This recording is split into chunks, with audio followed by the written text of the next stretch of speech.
Telecentro presenta Sin Tabú con América Lucena.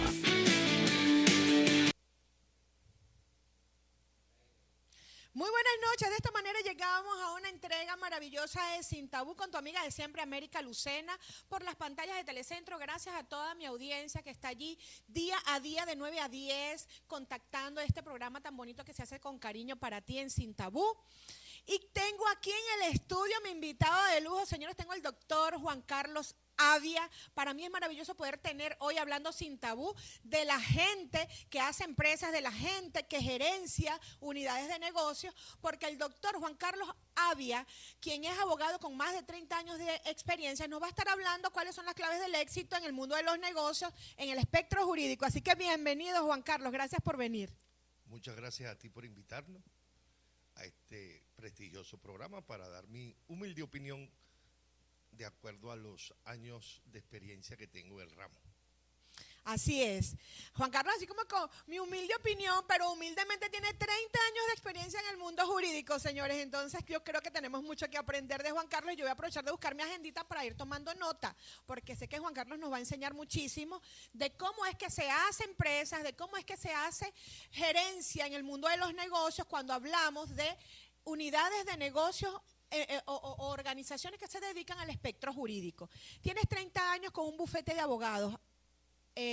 Juan Carlos, y como hacedores de empresas, como guiadores de organizaciones, aquí en Venezuela sabemos que después de la pandemia, todas las organizaciones pasaron estragos, pasaron sus situaciones difíciles. ¿Cómo Juan Carlos Avia, como director de algunas empresas de renombre aquí en el estado Lara, como lo es Cibernavia y como lo es Bufete de Abogados Avia y Asociados, ¿cómo fluctuaste, cómo superaste como director todas estas situaciones que se presentaron a nivel organizacional? Principalmente tener la paciencia, el ahínco y las ganas de seguir adelante, utilizando ya los medios tecnológicos que se utilizaban, como todas las entrevistas, las asesorías, eran a nivel telemático, que era la única forma de poder contactar al cliente por las medidas de seguridad que habían en esa fecha. Gracias a eso no pudimos caer en la quiebra, como decirlo así, gracias a la tecnología que se utilizó para el momento y que fue bien recibida, ya que todas las personas tenían que utilizarla porque había la prohibición de salida, había que estar guardaditos en la casa. Sí, sin duda alguna tuvimos que, como quien dice, avanzar y evolucionar con las herramientas que se tenían. Me encanta porque sin duda alguna sé que mucha gente que está en casita y que nos están viendo están haciendo empatía contigo porque también como directores de organizaciones, como hombres de negocios, no escaparon a esta situación. Ahora bien, quiero que nos cuentes un poco de cómo fue eso de orquestar un equipo de trabajo en medio de toda esta situación cuando había aquel famoso 7x7. ¿Cómo superaste estos obstáculos? Porque vamos a estar claros, todo esto afectó la productividad del negocio.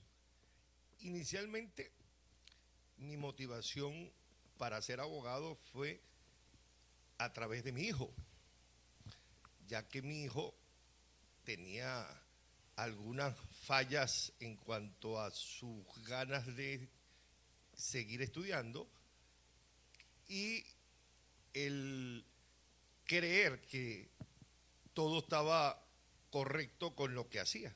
Entonces, yo, para demostrarle a él que a pesar de la edad podía estudiar Derecho, porque mi carrera inicial fue de profesor, graduado en el pedagógico, en el área de matemáticas, y le demostré a él que para surgir, para salir adelante, lo único que se necesita es el esfuerzo y las ganas de seguir adelante, las ganas de prosperar, tanto económica como académica, ya que van íntimamente ligados.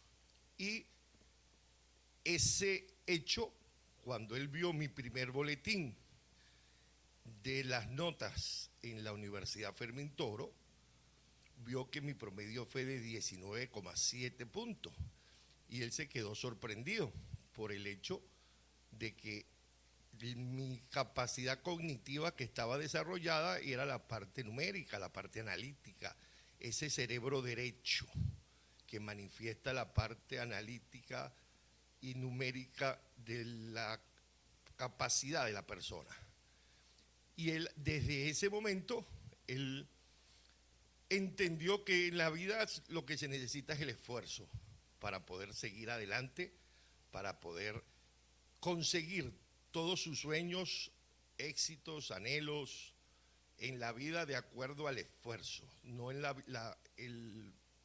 lo que nosotros sembramos viene siendo lo que vamos a recoger, ya que nada cae del cielo si no existe un esfuerzo. De acuerdo a la pregunta que me hizo aquí la licenciada América, referente a lo de 7x7, más o menos lo mismo que dije inicialmente, que fue todo basado a nivel de telemática, y en esa semana que se podía elaborar era cuando teníamos las audiencias, cuando teníamos las consultas de forma presencial, donde se iba a firmar, ya sea en una notaría, en un registro, una asistencia, una visita a un tribunal. En esa semana de 7x7 era la que se hacía. Y había que estar muy temprano porque en esa semana iban a estar todos aquellos casos pendientes. Entonces había que madrugar, hacer una cola para quedar casi de primero para no pasar todo el día allí. Eso más o menos sería vamos a decir, el procedimiento que se hacía cuando había ese 7x7, que significaban que 7 días laborables y 7 días no laborables. Así es, entonces me encanta porque hiciste un prólogo muy interesante de cuál fue el génesis de querer ser abogado, todo lo que fue la trascendencia dentro de lo que es el impacto con tu hijo, y realmente me encantó que dijiste, es una palabra mágica que es el esfuerzo, la disciplina, la constancia, y sin duda alguna cuando respondes esa estrategia que como director de esta organización, como es el bufete de abogados Avias y Asociados, tuviste que poner sobre la mesa esas estrategias donde se reafirmaron estos valores, pero le sumaste incluso la tolerancia y la adaptación dentro de este proceso, donde pusiste sobre la mesa la resiliencia, ¿no? Eso es correcto. Qué importante y qué interesante toda esta analogía que hiciste y la ilustración de cómo es que con paciencia, tolerancia, esfuerzo y todo este sinfín de valores podemos superar todos los obstáculos desde el punto de vista como persona, incluso como organizaciones. Me vas a responder en la próxima parte, Juan Carlos, ¿cuáles son los servicios que prestas como abogados? ¿Cuáles son los servicios que presta Bufete de Abogados, Avia y Asociados? Pero eso me lo vas a responder en la próxima parte porque es el momento de hablarte de CISEL, Corporación Internacional de Investigación, Certificación y Estandarización para Latinoamérica. Si lo que quieres es elevar tu background profesional y alcanzar la libertad financiera que tanto sueñas, tienes que certificarte en cualquiera de las 4 certificaciones internacionales que tiene CISEL para ti. Tienes la certificación internacional como consultor organizacional experto en conducta laboral, mención desarrollo organizacional, pero si lo tuyo es conectar un poquito más con la gente, tienes que certificarte como consultor organizacional experto en conducta laboral, mención coaching organizacional. Pero si lo tuyo es ser más formal, más estructurado, cumplir protocolos, así como el doctor Juan Carlos Avia, tienes que certificarte como consultor, como auditor experto en estándares SECDO. Pero si lo tuyo es ayudar a las personas a alcanzar su mejor versión como seres humanos, tienes que certificarte como consultor organizacional, experto en conducta, mención TRPDC, que es transformación y renovación del pensamiento, despertar de la conciencia. CISEL, síguelos por www.cisel.com y por Instagram @CISEL. Ellos son aval y respaldo profesional sin límites. Ya volvemos con Sin Tabú con América Lucena.